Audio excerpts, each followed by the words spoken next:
할렐루야! 두려움이라는 영적 문제를 극복하는 그리스도인이라는 제목으로 함께 말씀의 은혜를 나누겠습니다. 경로 의존성 법칙이라는 말이 있어요. 내가 어떤 선택을 해서 들어서게 된 경로에서는 웬만해선 다른 선택을 해서 방향을 바꾸기보다는 기존의 그 경로를 계속해서 고집한다는 그런 이론입니다. 세계 최초로 24시 편의점을 열었던 세븐일레븐이 그 예가 돼요. 24시 편의점 일반 슈퍼마켓보다는 더 추가적인 비용이 발생합니다. 야간의 조명 비용, 그리고 야간 근무 직원의 수당처럼 이 비용들이 많이 발생하기 때문에 실제 이윤율은 일반 슈퍼마켓보다는 낮다는 거예요. 그런데 왜 새벽 운영을 하는가? 경로 의존성 법칙과 상관이 있습니다. 보통의 슈퍼마켓 저녁 10시쯤에 이제 문을 닫고 오전 8시에 문을 연다고 이제 생각해 보자고요. 이때 24시 편의점은 저녁 10시부터 그 다음날 오전 8시까지 고객들의 유일한 이제 선택지가 되는 겁니다. 야간에 편의점에서 고객들이 이제 물건을 산 이제 고객들은 가게의 진열 방식 그리고 제품군에 상당히 익숙해져 있어요. 그래서 하나의 쇼핑 경로가 그들에게 이제 인식이 되는 겁니다. 그러면 야간뿐만 아니라 낮 시간에도 24시 편의점에서 쇼핑을 하는 게 굉장히 익숙해지게 된다라는 겁니다. 믿음의 여정길을 갈 때 우리가 하는 선택들 굉장히 중요합니다. 우리는 믿음의 선택들을 할 때도 있어요. 담대하게 나아갈 때도 있지만 그렇지 못할 때도 있습니다. 특히 우리가 가장 많이 하는 실패 중 하나는 두려움의 순간이 찾아왔을 때입니다. 나의 계획을 벗어나 버린 상황 앞에서 우리는 두려워합니다. 그 두려움은 우리를 믿음의 선택이 아니라 현실 안주의 선택, 또는 사람을 의지하는 선택, 물질을 의지하는 선택, 감정을 따르는 선택을 하게끔 만들어요. 그리고 다시금 두려움이 나에게 찾아왔을 때 우리는 믿음의 선택을 하기 더 어려워지게 됩니다. 경로 의존성 법칙이 작동해버리는 거예요. 그 이전에 했던 익숙하고 편리한 선택들, 그것을 계속해서 하게 된다는 겁니다. 신명기를 보면 모세는 하나님의 말씀에 계속해서 순종하라고 반복적으로 강조를 하고 있어요. 경로 의존성 법칙 때문입니다. 하나님의 말씀에 대한 의문, 나의 상황에 유익한 선택이 아니라 하나님 말씀에 대한 순종이 자연스러운 것이 되도록 너희의 경로를 말씀에 맞추라고 반복하고 있는 거예요. 모세가 말하는 하나님 말씀에 대한 순종 요구는 어떤 강압적인 방식이 아닙니다. 하나님께서 먼저 그들에게 행하신 은혜의 사건들을 전제로 하고 있어요. 베푸신 은혜들을 보아라. 하나님께서 행하신 놀라운 승리들을 보아라. 너희가 말씀 따를 때 그런 놀라운 승리와 은혜가 주어진다라는 겁니다. 2절, 3절입니다.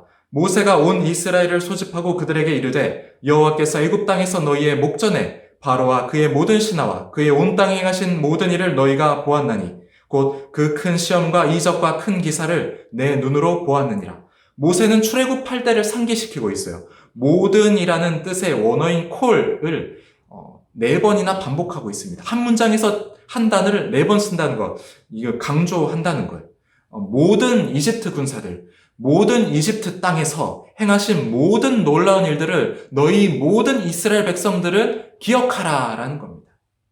또한 7절에서는 요단강을 건너기 전 요단 동편에서 헤스본 왕 그리고 바산 왕을 하나님께서 물리신 사건들을 상기시키고 있습니다. 하나님께서 너희들에게 주신 승리를 기억하라는 거예요. 계속해서 5절입니다. 주께서 40년 동안 너희를 광야에서 인도하게 하셨거니와 너희 몸의 옷이 낡아지지 아니하였고 너희 발의 신이 헤어지지 아니하였으며 옷이 낡지 않고 신발이 헤어지지 않았다. 그것도 40년 동안. 하나의 옷과 신발이 40년 동안 헤어지지 않았다라는 의미가 아닙니다. 옷과 신발이 낡아서 떨어지기 전에 그들은 새로운 옷과 신발을 계속해서 하나님으로부터 공급받았다는 거예요. 어떤 전리품으로든 다른 방식으로든 하나님께서는 그들에게 필요한 의복과 신발을 불편함이 없도록 제공하셨다는 겁니다. 그래서 광야의 떠돌이 생활을 40년 동안이나 했지만 남루한 모습으로 살지 않았다는 거예요. 6절입니다.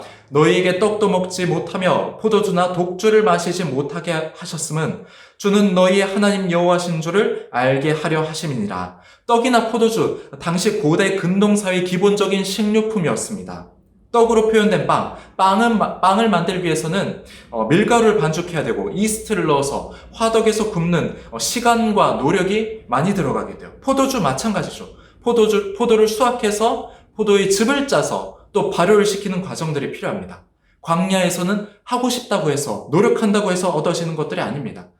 그러니 떡도 먹지 못하며 포도주나 독주를 마시지 못하게 하셨다 말씀, 이스라엘이 자신의 힘과 노력으로는 끼니를 때울 수 있는 음식을 조금도 구할 수 없는 상황으로 가게 되었다라는 겁니다.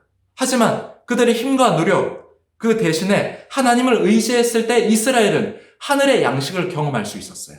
하나님께서 만나와 메추라기로 모든 백성이 줄이지 않도록 매일매일 공급을 하셨습니다. 그걸 기억하라는 거예요. 사람은 보이지 않는 것을 두려워합니다. 우리의 모든 정보는 감각 기관들을 통해서 입력이 돼요. 시각, 청각, 후각, 촉각, 미각 등등. 그 중에 보이지 않는 것을 인간은 가장 두려워한다고 합니다. 왜 보이지 않는 것을 두려워하는가? 영적 원리로 보면 보이는 세계에 너무나도 민감하기 때문이라는 거예요.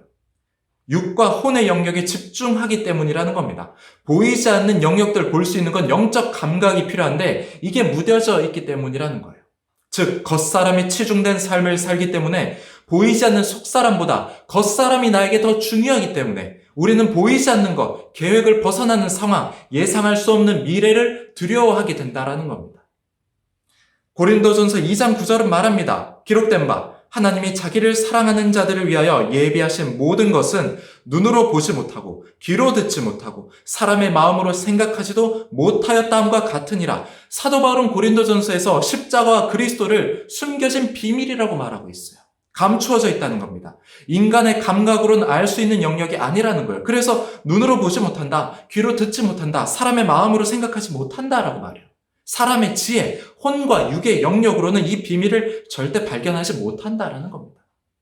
하나님의 은혜, 하나님의 계획, 약속된 놀라운 복, 이 혼과 육에 사로잡힌 사람, 겉사람에 주목하는 사람은 결단코 파악할 수 없다는 사실이에요. 오늘 말씀에서도 비슷한 내용이 나옵니다. 4절입니다. 그러나 깨닫는 마음과 보는 눈과 듣는 귀는 오늘 여호와께서 너희에게 주지 아니하셨느니라. 이집트의 재앙, 광야 40년 동안 지켜주신 모든 것들 경험했지만 하나님에 대해서 깨닫지 못했다는 거예요. 이스라엘이 육과 혼의 영역에 갇혀 있었다는 것입니다. 영적인 감각이 묻어졌다는 거예요. 영적 문제가 해결돼야 한다는 겁니다. 내 안의 두려움과 걱정의 원인, 근본적으로 보면 보이지 않는 하나님과의 관계가 소원해졌기 때문이에요. 두려움의 문제는 영적으로 먼저 해결되어야 됩니다. 하나님과의 소통을 해야 돼요. 하나님은 자기를 찾고 사랑하는 자들에게 반드시 응답하십니다. 크고 은밀한 일을 내게 보이리라 약속하셨어요. 그래서 영적으로 깨어있는 사람은 두려움의 영역을 극복할 수 있게 하나님께서 함께 하십니다. 이사야 26장 3절입니다.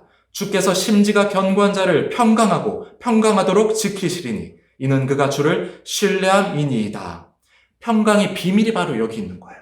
두려움을 물리칠 수 있는 비밀이 바로 여기 있습니다. 바로 주님을 신뢰하는 것입니다. 보이는 세계가 아니라 보이지 않지만 나와 함께 하시는 하나님 한 분을 의지하는 사람이 두려움을 극복하고 평강을 얻습니다. 지금 이 시대, 우리에게 평강이 참 필요한 시대이지 않습니까? 불확실성이 극에 달하는 지금 우리가 현재를 살고 있어요. 보이는 세계가 혼란스럽고요. 보이는 가정, 직장이 혼란스럽습니다. 보이는 것들이 흔들릴 때 그럼에도 우리는 평강을 누릴 수 있다는 거예요. 평강하도록 주님께서 지키신다는 거예요.